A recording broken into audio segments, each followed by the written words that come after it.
Baik, kita bahas ya. Oke. Ibu-ibu yang saya sayangi karena Allah, kita tak lama, kita sebentar saja.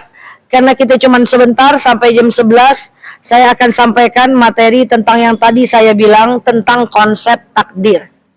Oke, sebelumnya suara jelas, agak ke depan sedikit, Bu. Jelas. Maju. Oke. Iya. Sudah ada jelas, udah jelas. Udah jelas. Udah nempel ya. Jelas suara.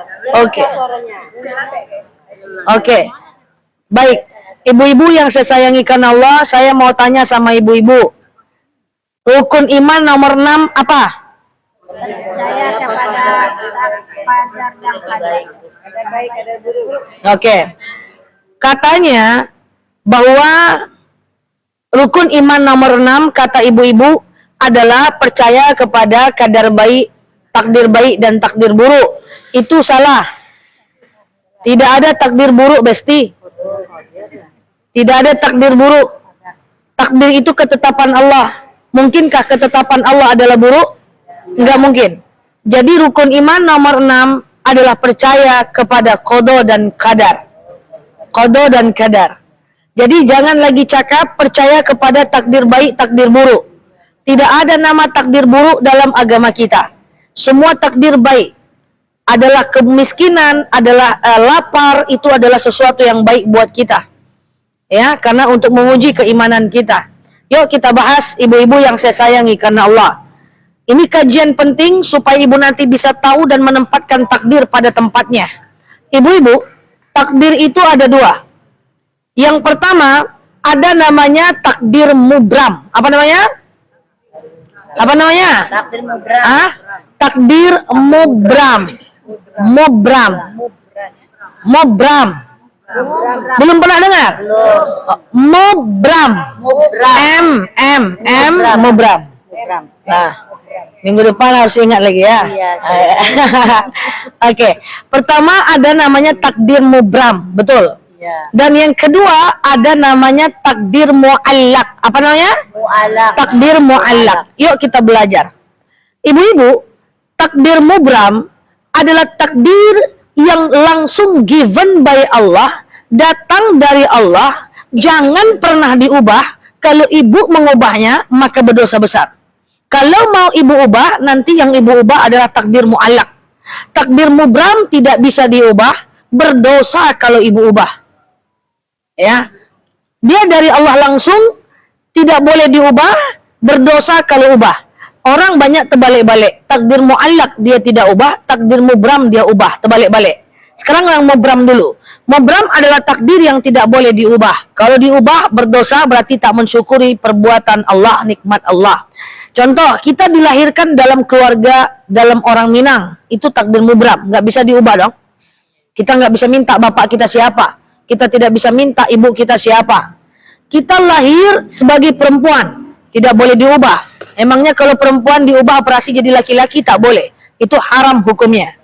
Semua yang Allah udah ciptakan kita, given by Allah, itu adalah takdir mubram. Contoh, kita diciptakan mata coklat, rambut keriting, rambut lurus, hidung pesek, hidung mancung, ya. Kemudian kulit hitam, kulit putih, semuanya model gigi, model telinga, itu semuanya adalah takdir mubram. Takdir mubram jangan diubah-ubah. Kalau diubah takdir mubram yang datangnya dari Allah, maka hukumnya berdosa. Maka kalau kita udah perempuan, terima takdir bahwa kita perempuan. Jangan diubah. Kalau hidung kita pesek, nggak boleh diubah-ubah jadi mancung, pakai filler dan lain-lain. Karena kalau diubah dia, berarti tak mensyukuri nikmat Allah. Takdir mubram bukan untuk diubah. Makanya saya pernah bilang sama ibu-ibu, ada konsep kita merubah diri kita ini kan. Pertama kan saya udah bilang, kalau perubahannya itu terjadi langsung bisa dihapus, maka hukumnya boleh, ya kan? Kenapa bedak boleh? Karena bisa dihapus. Kenapa lipstick boleh? Karena bisa dihapus. Kenapa hand body boleh? Walaupun hand body itu memutihkan. Karena kan cuman sebentar banget dia bisa dihapus. Kenapa ibu boleh memakai bulu mata palsu? Boleh mata palsu? Boleh asal waktu wudhu dibuka. Kenapa? Karena dia bisa buka pasang. Kenapa kita pakai kutek nggak boleh waktu ngambil wudhu? Boleh nggak waktu ngambil? Kenapa kutek boleh? Karena bisa dihapus ketika mau ngambil wudhu. Artinya, kalau dia bisa kembali seperti semula di waktu yang sesingkat-singkatnya, hukumnya boleh. Namanya tidak merubah takdir. Kak Fitri nih misalnya nih, dia pakailah bedak 1 senti sekarang. Apakah dia membantah takdir mubram? Tidak, dia cuma menghias dirinya selagi tidak berlebihan, kan bisa dihapus. Yang tidak boleh itu adalah berubah, dia nggak bisa kembali seperti semula dalam waktu yang sangat panjang. Contoh apa misalnya?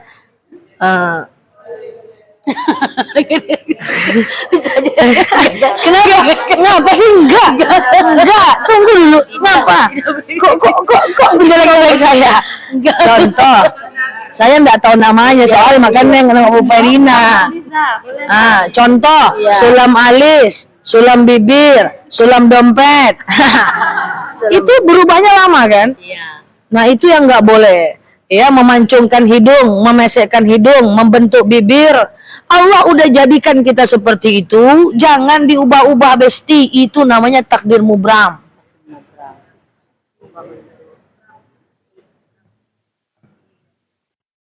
Sampai sini clear dulu. Nah, kalau dia berubahnya jangka waktu panjang, maka dia tidak boleh. Maka dia haram berubah bentuk Allah dalam waktu yang sangat panjang.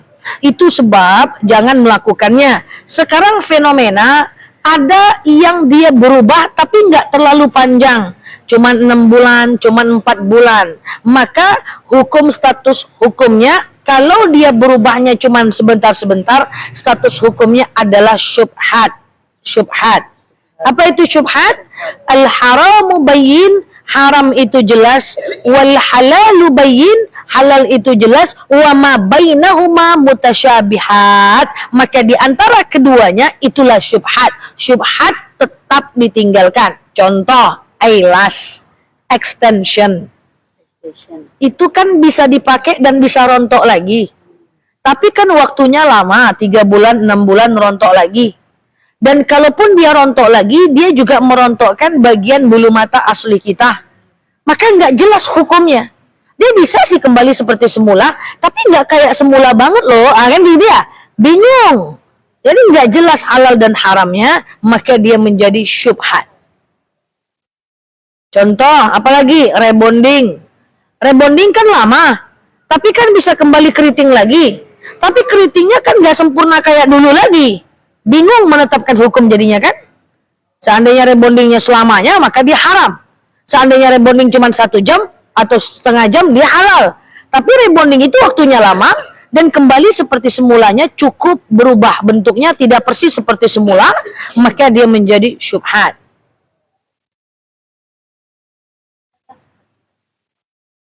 Cat rambut. Cat rambut.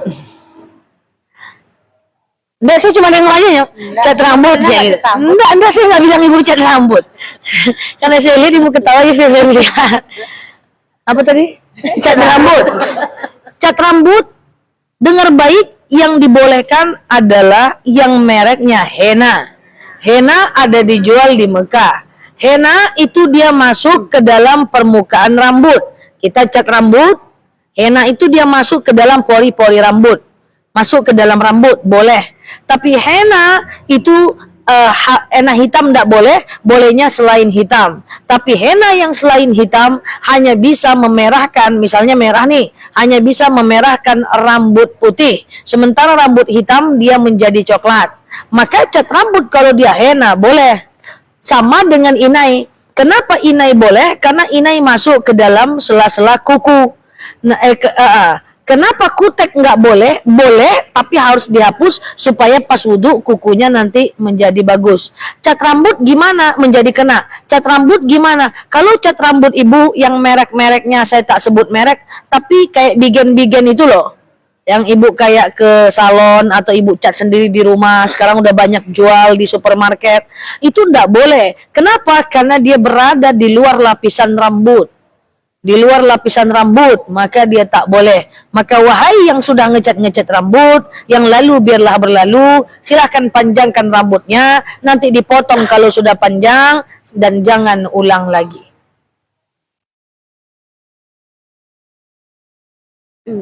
Kenapa? Itu takdir mubram. Orang gemuk ke kurus, boleh nggak? Boleh nggak? Boleh. Loh, kan kurusnya permanen. Boleh. Ya, Ibu boleh karena tahu saya versi gemuk aja dulu. Sekarang saya tanya, gemuk itu dari kita atau dari Allah? Dari Allah. Andai mandai. Dari kita. Tadinya kan nggak gemuk. Iya. Gemuk itu pilihan kita atau dari Allah? Dari kita. Dari kita. Gemuk itu karena kita, bukan takdir Allah. Maka kalau kita yang buat badan kita gemuk, maka kalau kita diet boleh tidak? Boleh. Maka kalau dietnya itu permanen dan akhirnya kita kurus permanen, boleh tidak? Boleh. Boleh, karena gemuk bukan dari Allah, kurus bukan dari Allah. Yang kurus mau gemuk boleh nggak? Karena bukan dari Allah. Dia yang tak boleh diubah dalam takdir mubram adalah yang dia dari Allah. Kita lahir dari keluarga Jawa, kita lahir rambut merah, kita lahir rambut coklat, kita lahir pakai mata hitam, mata coklat, kita lahir perempuan, nggak boleh dijadikan laki-laki, hidung pesek, nggak boleh dimancung-mancungkan, mancung tak boleh dipesek-pesekkan. Yang dia dari Allah tak boleh diubah karena statusnya adalah takdir mubram. Oke? Ada ragu lagi? Enggak. Gigi palsu. Gigi palsu. Boleh, yang lapis boleh. Kalau gigi palsu, ada bagi gigi palsu sini? Belum Oh, belum. Kalau ada kita daftar. Masih muda semua. Gigi palsu itu dibolehkan kalau dia doruriyah dari dokter. Kalau dia udah saran dokter, nggak ada, kalau nggak ada gigi nanti dia kemudian susah makan, dia boleh pakai gigi palsu. Gigi palsu kalau permanen boleh nggak? Permanen. Kan ada gigi palsu buka pasang. Tapi ini gigi palsu tapi tidak permanen. Tapi permanen. Boleh nggak? Boleh. Boleh nggak? Boleh. Boleh. Boleh. Boleh. Boleh. Boleh. Boleh. Boleh. Berkelahi-kelahi. Kalau gigi palsu tapi itu memang dokter yang nyuruh, ya udah habis semua giginya nih, Permanen. ibu harus pakai gigi palsu permanen. Karena kenapa? Kalau nggak pakai gigi itu nanti ibu susah makan, nanti ibu sariawan, panas dalam, terjadi peradangan di mulut ibu, maka hukumnya adalah boleh. Hah? Ya, kalau dokter yang bilang boleh. Ya, alasan kesehatan. Gimana ulangi? Sama, kawat gigi. Kalau tujuan kawat gigi itu adalah mempercantik dan merubah bentuk yang udah Allah kasih, giginya berantakan kayak kampanye gitu, kemudian dia pengen diluruskan biar cantik doang, tak boleh, haram, enggak boleh. Tapi kalau dokter yang bilang, Bu, gigi ibu di dalamnya udah zigzag nih, gak jelas mana gawang, mana kawan, mana lawan nih, maka kalau ibu tak pakai behel, nanti ibu akan selalu operasi mulut nih. Kalau ibu nggak pakai behel nanti akan begini begitu, maka ibu harus pakai. Kalau perintah dokter lakukan. Tapi kalau cuma cantik-cantik doang, jangan. Ada yang pakai, yang lalu biar berlalu.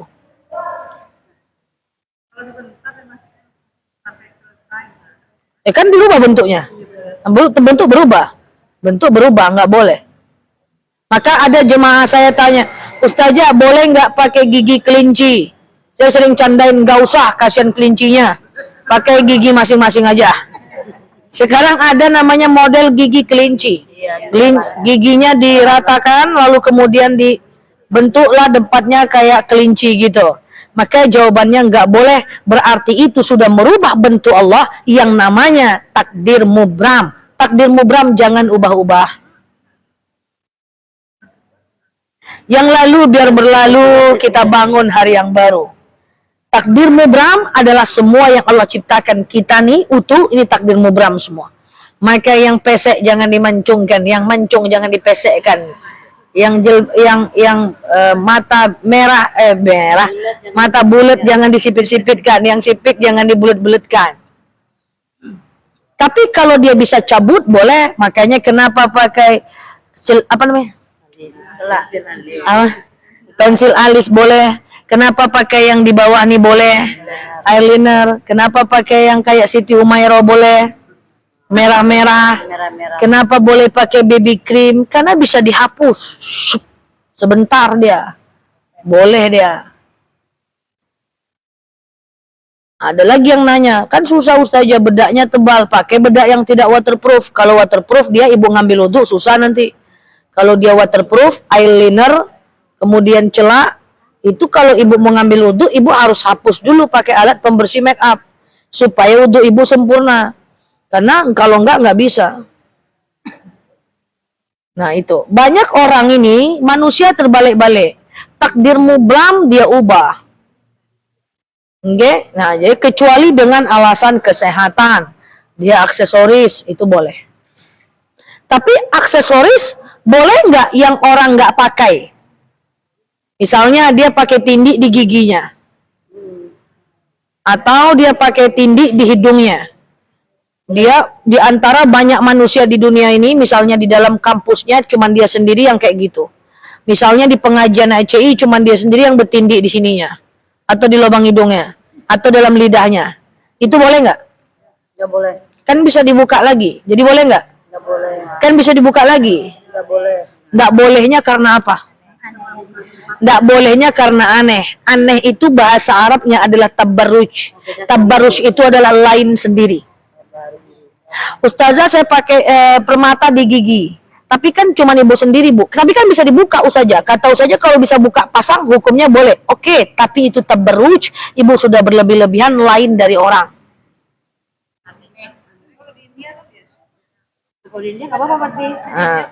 Iya.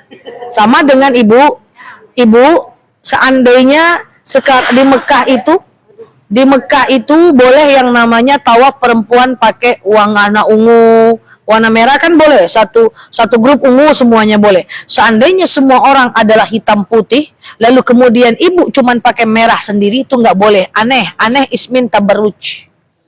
Jadi tindik di hidung, tindik di lubang hidung, tindik di lidah, itu boleh menurut orang, tapi nggak boleh karena tabarruj. Tabarruj itu dia lain sendiri. Coba paham konsepnya, saya ulang, coba jawab ya. Tadi ada namanya takdir mubram. Takdir mubram adalah takdir yang Allah ciptakan kita, taken for granted, artinya kita nggak boleh ubah. Kalau ubah berdosa, jangan berharap berubah. Contoh, Allah ciptakan kita laki-laki, perempuan, lahir dari keluarga Minang, mata sipit, mata tidak sipit, tinggi, rendah, itu nggak bisa diubah, Bu. Tinggi, rendah, kemudian kita dilahirkan rambut keriting, rambut merah, rambut putih, itu jangan diubah-ubah, jangan dicat-cat, dan kemudian jangan yang sudah dalam kondisi sulam ali, sulam bibir, itu nggak boleh, karena Allah ciptakan kita.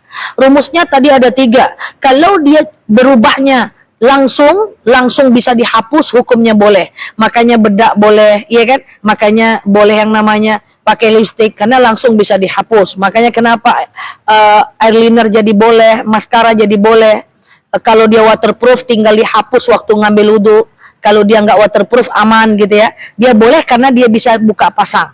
Tapi yang tidak boleh adalah yang permanen. Yang permanen ya seperti atau yang panjang-panjang lah waktunya, operasi plastik tidak dengan alasan kesehatan dan seterusnya.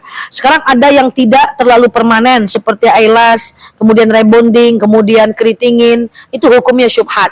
Karena dia lama, Bu. Lama bisa kembali, dan kembali pun nggak jelas bentuknya kayak gimana. Nggak seperti semula secara sempurna. Paham sampai sini? Nah, itu dia. Coba jawab, berarti eyelash boleh nggak? Boleh. Boleh nggak? Boleh. Eyelash? Yang bermata. Bukan eyelash, extension. Oh, boleh. Extension. Kalau boleh, kita ulang lagi pengajian kita. Oh, copot. Nah, kalau extension, syubhat hukumnya. Rebonding, syubhat. Mengkeritingkan rambut, syubhat. Tindik-tindik, Subhat. Aneh. Aneh. Jadi dia tabarruj. Dia berlebih-lebihan. Aneh. Ngasih pensil alis? Boleh. Cukur alis? Kenapa enggak boleh?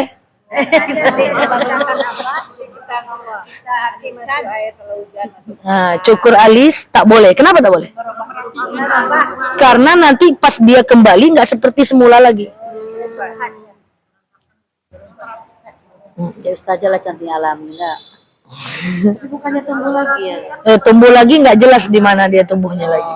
Bentuknya cemana. Dia boleh kalau benar-benar kayak yang Allah ciptakan. Oke. Dah?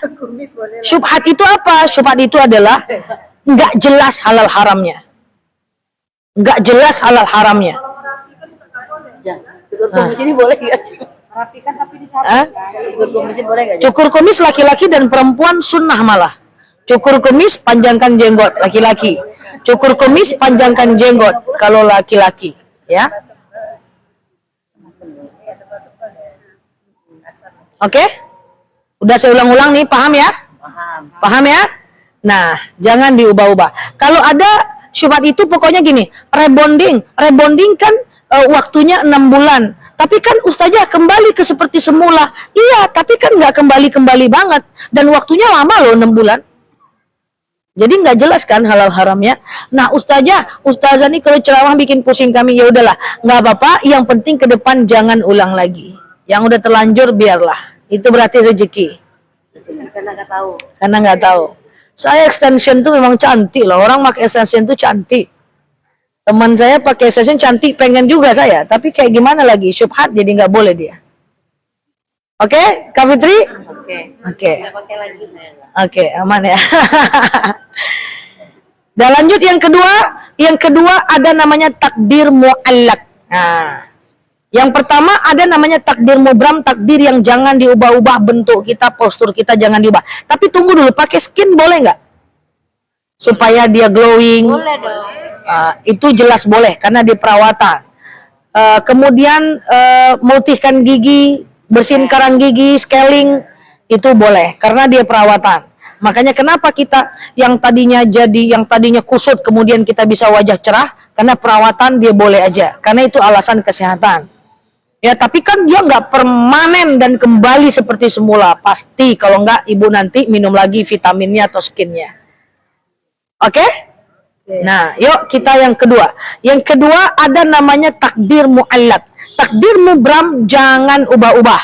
Takdir mu'allaq segera diubah.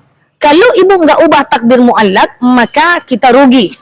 Apa itu takdir mu'allaq? Di antara takdir mu'allaq adalah takdir yang diberikan oleh Allah, tapi bisa kita ubah. Apa di antara takdir mu'allaq? Yang pertama adalah sifat dan akhlak kita. Itu takdir mu'allaq, sifat kita. Itu takdir mu'allaq. Nggak ada orang dilahirkan dalam keadaan jahat. Kamu kok jahat? Kayak mana lagi ini takdirku? Enggak. Sifat pengen jadi orang baik, pengen jadi orang berakhlak, itu harus diubah. Dia takdir mu'allaq yang kita bisa kasih pilih. Mu'allaq namanya, sifat. Jadi kalau ada orang yang punya sifat jahat, itu dia yang pilih dia jadi jahat. Bukan Allah yang menjadikan dia jahat. Kalau ada orang punya sifat baik, ilmu bagus, akhlak baik, dia yang pilih jadi orang baik. Maka ibu-ibu diubah nih takdir mu'allaq ini. Pertama adalah sifat dan akhlak kita. Nanti mau tahun baru, coba nanti ambil kertas putih, lalu kemudian ambil pena. Ibu ingat-ingat dulu kesalahan tahun lalu apa dari segi akhlak. Tulis, ya Allah saya masih suka marah-marah, ya Allah saya masih suka ngeluh, ya Allah saya masih suka ariak-ariak suami, ya Allah saya masih suka fokus dengan ujian, ya Allah saya masih suka banding-bandingkan nasib dengan orang, ya Allah saya masih ngangak-ngangak kau di pengajian. Ngangak-ngangak, ustadznya ngomong apa, saya ngapain gitu. Ya Allah, saya masih ngantuk-ngantuk kalau baca Quran. Ya Allah, sholat subuh saya jam 7 terus. Tapi kata Ustazah Nela nggak apa-apa kok. Gitu pula nanti kan. Ya Allah, saya masih susah mengamalkan ilmu. Jadi takdir mu'allaq itulah diubah. Jangan akhlak nggak diubah, bentuk mata diubah. Paham nih maksudnya ini? Paham. Akhlak nggak diubah, bentuk hidung ibu ubah. Nggak jelas nih Besti. Mubram jangan diubah, mu'alak diubah. Di antara takdir mu'alak adalah akhlak dan sifat. Fokus dengan mu'alak saja untuk kita ubah. Ini akhlak malah nggak diperbaiki, yang diperbaiki bentuk hidung. Nah, saya bukan ingin menyinggung siapapun, tapi meletakkan hukum pada tempatnya. Oke? Meletakkan takdir pada tempatnya. Nanti catat, ya Allah, saya tahun lalu masih suka marah-marah, masih suka melawan orang tua, merawat orang tua, tapi saya masih tidak sabar. Itu diubah. Supaya kita ke depan, diubah, dia bisa diubah. Kita ini bisa semua tak pemarah, bisa, kalau mau. Bisa kita nih semuanya saling menghargai orang, bisa. Saling memuji orang, bisa. Bisa. Ya. Saya kalau duduk dengan orang, senang sekali bercerita tentang dia. Nel, ini begini-begini loh. Oh iya ya, itu gimana caranya? Gimana caranya? Kadang-kadang saya udah tahu, tapi saya tetap bertanya, supaya saya makin tahu dan biar orang tuh merasa dihargai. Coba bayangkan. Gimana nih, gimana? Gini loh Nel, oh itu aku udah tahu. Tapi saya nggak ngomong dalam hati. Saya cuma ngomong dalam hati, supaya apa? Supaya merasa dihargai. Jadi bagaimana kita menghargai orang lain? Itu harus kita ubah, sifat akhlak. Maka tulis apa akhlak yang tak baik, ubah, move ke akhlak yang lebih baik. Fokus ke situ aja. Oke? Yang kedua, takdir yang kedua adalah yang mu'allak, yang bisa kita ubah. Yang kedua adalah takdir kemampuan, ketahanan kita melakukan ibadah. Bahwa ada orang yang lalai dalam sholat, itu pilihan dia, bukan Allah kasih dia lalai. Ada orang yang rajin dalam sholat, itu pilihan dia, bukan Allah yang kasih dia rajin. Maka kalau ada orang yang solehah, kita perlu acungkan jempol, dia berhasil membentuk keimanannya. Maka untuk ibadah perlu diperbaiki. Tadi akhlak, catat, buruk sebelumnya apa, baik di masa depan apa. Ibadah juga gitu. Ya Allah, sholat tahajud saya masih bolong-bolong. Jangankan tahajud, subuh aja masih bolong-bolong ya Allah. Ya Allah, kata Ustazah Nela baca Quran tiap hari, saya belum baca Quran tiap hari ya Allah. Ya Allah, kata Ustazah Nela harus istiqomah, tapi payah kali ya Allah. Tapi cemana lagi ya Allah gitu ya. Jadi yang masa lalu kita tuh kita ubah-ubah gitu ya. Ya Allah, kata Ustazah Nela, saya harus berbaik sangka kepada Engkau. Tapi aku masih sibuk aja dengan masalahku, dengan ujianku, tapi melupakan nikmatmu. Ibadah itu diperbaiki dan diubah kepada kehidupan yang lebih baik, lebih mantap sholatnya, lebih setiap hari baca Qurannya, ya, lebih tiap hari zikirnya, supaya keimanan terjaga, hati lebih baik, iman lebih bagus. Percayalah, ala bizikrillah tatmainnul qulub. Orang yang zikir tuh hatinya tenang. Kalau ada ibu ngelihat orang dalam tekanan, tenang-tenang aja, ibu jangan khawatir. Kita nggak tahu, jangan-jangan sepertiga malam dia selalu terbangun zikir sama Allah. Saya punya teman cerdas luar biasa, tapi tak pernah saya tengok dia belajar. Ini makhluk dari mana ini? Di kelas dia ngangak-ngangak, tapi dia juara 1 terus. Saya udah belajar sampai mampus, nggak juara-juara saya.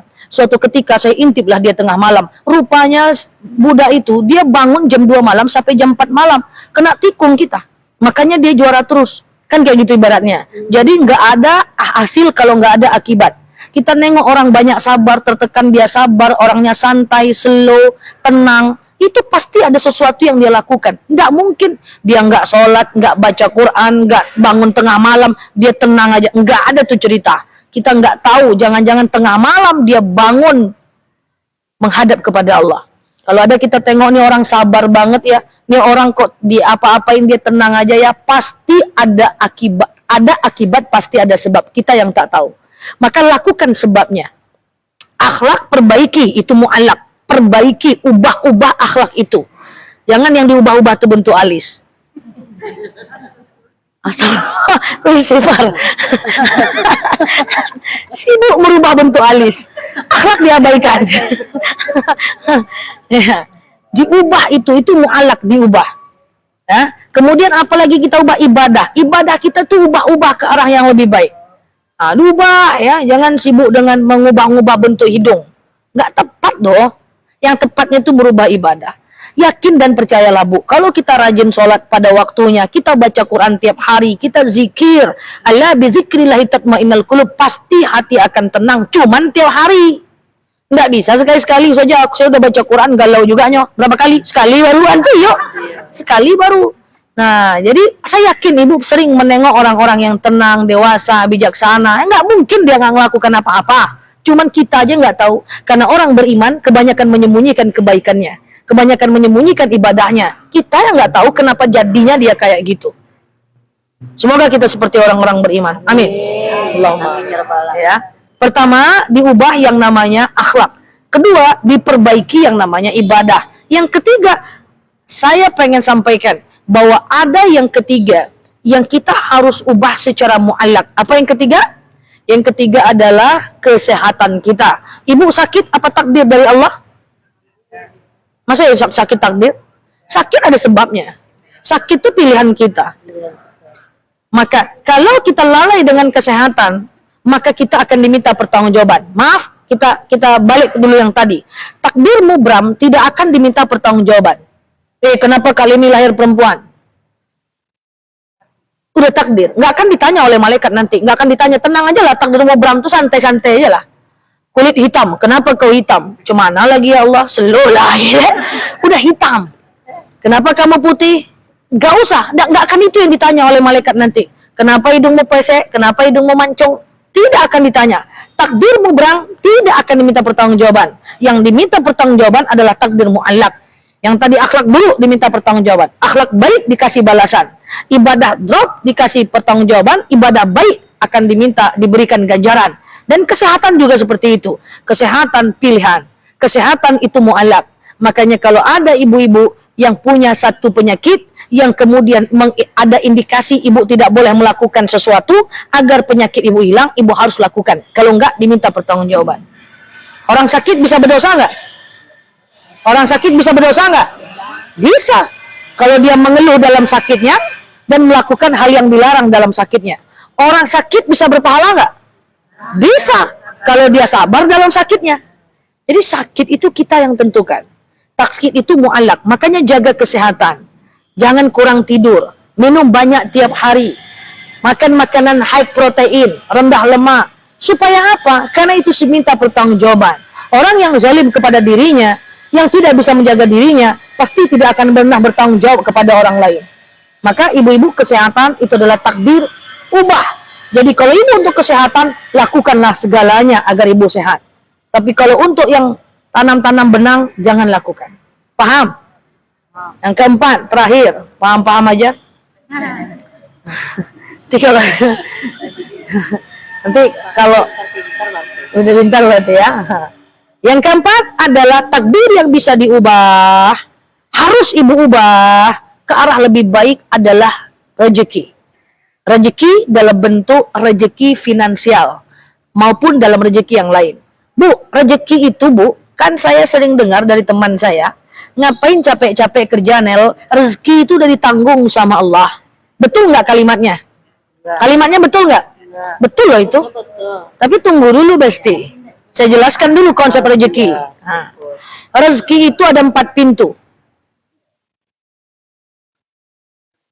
Rezeki ada 4 pintu. Miliki keempat pintu-pintu rezeki, karena rezeki takdir mu'allak bisa dicari semampus-mampusnya. Supaya kemapanan ada di kalangan orang Islam, supaya orang Islam jadi orang-orang yang mapan, sehingga banyak zakat dan sedekahnya. Pertama, ada pintu rezeki atau ada konsep rezeki, cara mendapatkan rezeki. Yang pertama adalah given by Allah. Rezeki yang datang dari Allah tanpa kita usahakan, bisa kita dapatkan. Nggak usah cari rezeki Bu, di rumah aja lah, ibu akan hidup. Karena Allah pernah berjanji, wa narzuqukum min haitsu la yahtasib. Allah akan berikan rezeki dari tempat yang tak diduga-duga. Nggak usah kerja Kak Leni, nggak usah kerja Bu, nggak usah kerja Bu Mary. Di rumah aja tidur-tidur Bu Verina, akan datang rezeki. Minimal zakat dari orang-orang kaya. Tapi akan makan. Tenang aja, akan hidup. Waktu COVID terjadi di Indonesia, berapa banyak perusahaan bangkrut? Berapa banyak hotel-hotel bangkrut? Ribuan orang sudah di PHK. Ada nggak dengar orang itu mati kelaparan? Nggak ada. Rezeki udah dijamin oleh Allah. Jadi tenang-tenang aja lah sebenarnya hidup nih. Tapi apakah cukup dengan itu aja? Itu masalahnya. Apakah cukup dengan rezeki yang hanya Allah berikan sama kita aja? Nggak cukup. Ada pintu rezeki yang kedua. Apa itu? Rezeki yang kita usahakan. Jadi ada rezeki dari Allah, tak usah usaha, di rumah aja Bu Fitri. Akan ada tetangga-tetangga yang kasihan yang ngasih-ngasih kita makan. Lah memang iya, ini serius. Iya kan? Karena dia disantuni, nggak usah kerja, mau tes lah. Orang ngerti kan? Tahu masih kan? Yakin saya nggak turun Bebe, aman itu. Saya yakin ada rezeki yang datang dari Allah. Nggak boleh kita pungkiri, ada ayatnya. Wa narzuqukum min haitsu la yahtasib. Allah akan berikan rezeki pada tempat yang tak diduga-duga. Nggak ada saya dengar di Indonesia mati kelaparan karena COVID. Nggak ada. Karena PHK, nggak ada. Tapi ingat, ada rezeki yang kedua. Apa namanya? Rezeki yang bisa kita usahakan. Nah, itulah mu'allaknya muncul. Kita usahakan. Innallaha la yughayyiru ma biqaumin hatta yughayyiru ma bi anfusihim. Allah tak akan ubah nasib kita sebelum kita mengubah nasib kita. Maka rezeki itu dicari. Saya masih suka kesal mendengar ada orang bilang rezeki datang dari Allah. Kalau rezeki datang dari Allah, ngapain Rasul jalan kaki 4 negara negeri Syam mencari rezeki panas-panas padang pasir jualan dari umur 12 tahun? Rasul nyari rezeki. Maka cari rezeki nggak bisa setengah-setengah, harus semampus-mampusnya. Nah, aku nggak ada kerjaan, kata teman saya. Udah berapa biji lamaran? 5 baru. Sebarkan sebanyak-banyaknya, pasti Allah akan kasih rezekinya. Karena ada rezeki yang kita usahakan. Dan dalam hal ini harus bekerja keras, bekerja cerdas, rajin, ulet, tekun. Mau rezeki yang ketiga nggak? Mau. Tadi yang datang dari Allah kan? Yang kedua rezeki yang kita usahakan. Nah, saya mau nih keempat-empatnya nih. Pintu rezekinya jadi banyak, kerannya jadi banyak. Pertama dari yang Allah kasih, kedua dari yang kita usahakan, yang ketiga rezeki yang datang dari kita bersyukur atas rezeki yang udah kita cari. Apa kata Allah? La in syakartum la azidannakum wa la in kafartum inna azabi lasyadid. Perhatikan dalilnya. Kalau kalian bersyukur, aku tambahkan nikmat. Berarti dapat bonus, Besti. Paham nih? Dapat rezeki dari Allah, kita usahakan masuk poin nomor 2, pengen dapat bonus lagi, syukuri apa yang dapat 2 ini dulu. Kalau sudah bersyukur, maka kata Allah, la azidannakum, akan kutambah, itu bonus. Bayangkan kalau ibu dapat rezeki dari Allah, kemudian ibu kerja keras cari rezeki, ini hasil jualan lontong, hasil jualan pecel lele, harus ibu syukuri terus. Ibu nggak merasa kurang, ibu syukuri, alhamdulillah hari ini bisa makan, alhamdulillah ibu cuman makan 5 tempe teri, tahu toge, terong, ibu ngerasakan nikmat luar biasa karena ibu lapar. Nikmat makanan cuman terasa saat lapar. Jadi waktu lauk tak enak, tunggu lapar dulu, enak nanti tuh. Nggak, memang iya. Sekarang lagi kenyang, ibu makanlah makanan steak, pizza hut semua. Jadi intinya makanan itu bukan enak ndak enaknya, barang tuh yang belum lapar. Kalau udah lapar enak itu nyok. Sesimpel itu aja. Tuh ngapa pula tuh keselumus? Ngapa pula pusing-pusing hidup? Iya betul ya, baru tahu. Selama ini gimana? Oke. Coba ya, nggak enak nih lauk nih di kulkas nggak enak. Tunggu, enak tuh. Jadi makanan itu bukan soal enak nggak enaknya, tapi soal kita nggak lapar. Saya sering bilang sama teman saya sering ya, saya pergi ke suatu tempat, kalau saat kenyang, saya sering diajak makan, namanya kita ngisi acara. Saya tahu bahwa sealam semesta bilang makanan di toko itu enak, di kedai itu enak. Waktu saya duduk, saya nggak dapat feelingnya, karena saya sedang kenyang. Nanti tahun depan saya kesana lagi, saya pasti bilang sama orang, Ustazah pernah ke sini nggak? Ini viral loh, ini enak loh. Saya dulu pernah ke situ, tapi saya tak rasakan enaknya, karena saya lagi kenyang. Tapi sekarang saya lagi lapar. Yuk kita ke situ. Enak dia. Berarti barang itu, benda itu, makanan itu nggak ada apa-apanya. Saya enak kalau saat lapar, saya tak enak saat kenyang. Apapun lauknya, kali ini lauknya ikan asin aja, saya lauknya sate kambing. Saya makan lauknya Kak Leni saat lapar, saya makan sate kambing saya saat kenyang. Lebih enak mana? Pasti. Makanya bersyukur tuh penting. Cara bersyukur, rumus rezeki yang ketiga, la azidannakum, pasti ditambah nikmat kalau mensyukuri ikan asin tadi. Jangan semua ikut tarui mah. Ini terus mah. Sarai ke sarai, sarai ke sarai. Ikan sarai ke sarai. Tunggu lapar lu. Coba rasakan sarai itu. Sambalnya di hijau. Sambalnya di hijau. Nah, ya kan? Tunggulah nanti jam 12, carilah semua makanan tuh enak semua. Karena lapar. Nah, terakhir yang keempat. Ada rezeki yang terakhir yang keempat, rezeki saat kita berbagi. Apa dalilnya? In ahsantum li anfusikum. Kalau kita berbuat baik, maka akan kembali kepada diri kita. Bayangkan kalau kita paham ilmunya, kita tahu ambil rezeki dari Allah, kita tahu ada rezeki yang kita usahakan, rezeki dari Allah dan yang kita usahakan kita syukuri, la azidannakum, bertambah nikmat, sudah kita syukuri, kita berbagi, ansantum li anfusikum, ditambah lagi nikmat. 4 ini aja dilakukan, tidak ada kemiskinan, terhindar dari kefakiran. Coba bayangkan, gampang kan? Masalahnya sibuk dengan yang pertama aja. Rezeki dari Allah aja lah, nggak ada kerja, nggak ada mensyukuri, ngeluh terus, nggak ada berbagi. Cemana mau terhindar dari kefakiran? Kayak mana mau mapan dunia kita? Kayak mana kita mau punya rezeki banyak biar bisa sedekah? Keempat pintunya kita tutup semua. Maka bukalah 4 pintu ini dari Allah, dari kita, bersyukur, banyak berbuat baik. Hanya 4 itu saja, sesimpel itu saja. Ya, maka carilah rezeki itu karena dia takdir mu'alaq. Rezeki diubah, takdir diubah, rezeki diubah. Ya, itu yang diubah ya, bukan model gigi ya, bukan model mata. Oke? Dah, angguknya udah luar biasa. Baru temenong. Iya. Kurang lama. Ternyata.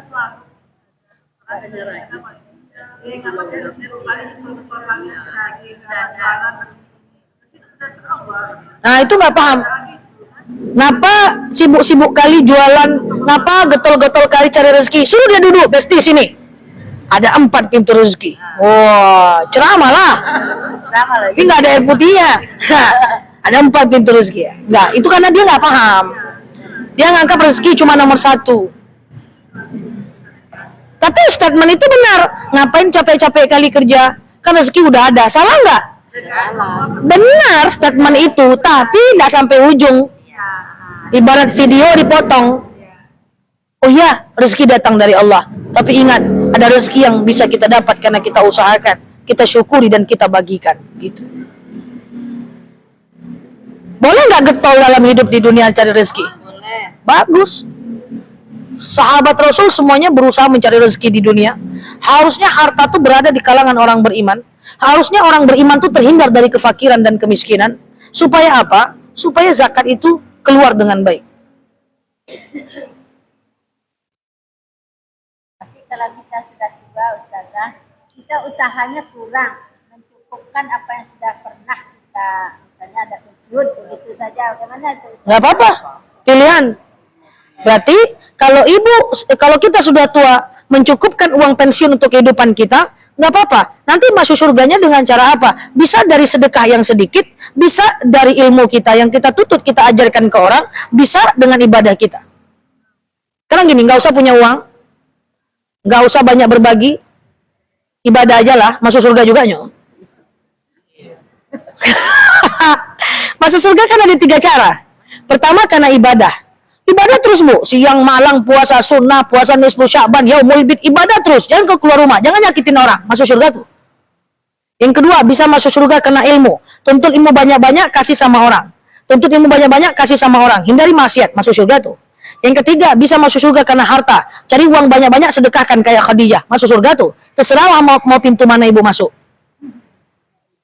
Ibu nggak ada rezeki, cuman dari uang pensiun misalnya. Sedekah tipis-tipis, datang majlis taklim terus, sampaikan ilmu ibu sama orang, ibadah banyak-banyak, ketika ibu ibadah banyak-banyak, kurangi maksiat, surga tuh. Surga tuh ada kuncinya. Tapi kalau ditambah lah, gosipkan orang. Itu enggak jadi barang tuh dapat. Gitu. Ada orang kaya, dia sedekahnya banyak, zakatnya banyak, dia lakukan aja ibadah seperlunya aja. Seperlunya aja. Sholat 5 waktu, puasa Ramadan, dia zakat. Yang wajib-wajib aja, ini orang kaya nih. Dia lakukan ibadah yang wajib-wajib aja. Karena ilmunya sedikit. Kemudian dia tuntut ilmu yang wajib-wajib aja. Tapi sedekahnya dia banyakkan. Masuk surga tuh. Kalau ikhlas. Iya. Gitu maksudnya. Oke? Oke. Haram tadi mau Nah, jadi ubahlah takdir mu'allak, jangan ubah takdir mubram. Jangan terbalik-balik. Takdir mu'allak bisa diubah, sifat kita bisa diubah, ibadah kita bisa diubah, rezeki kita bisa diubah, kesehatan kita bisa diubah. Makanya saya apapun produk yang berhubungan dengan kesehatan, saya maksimalkan se-ekspensif apapun dia. Tapi kalau seandainya dia tidak berpengaruh kepada yang mu'allak, saya tidak mau pakai. Itu maksudnya. Oke? Ada lagi apa? Mau sulam bibir lagi? yang mu'alaf itu Ustaz. Ah, ah. Seperti Silakan. Ustaz Soeharto itu kan dia bapak EPAC yang mengubah yang nantinya orang kalah dalam perang kan ada yang lingkungannya ada kakinya apa semua dibuat lagi.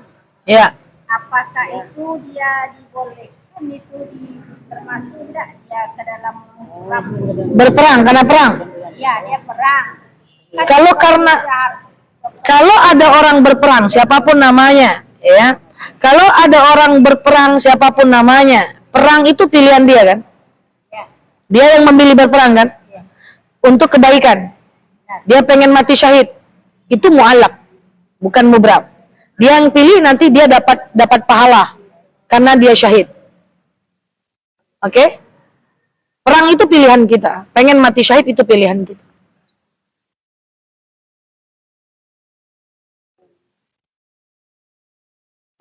Udah? Ya?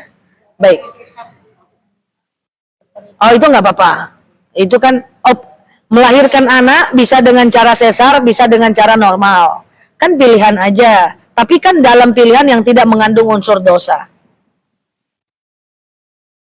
Ada lagi? Cukup? Wallahu a'lam bishawab. Demikian, mohon maaf lahir dan batin. Kita akhiri dengan doa ala hazihin niyah al-Fatihah.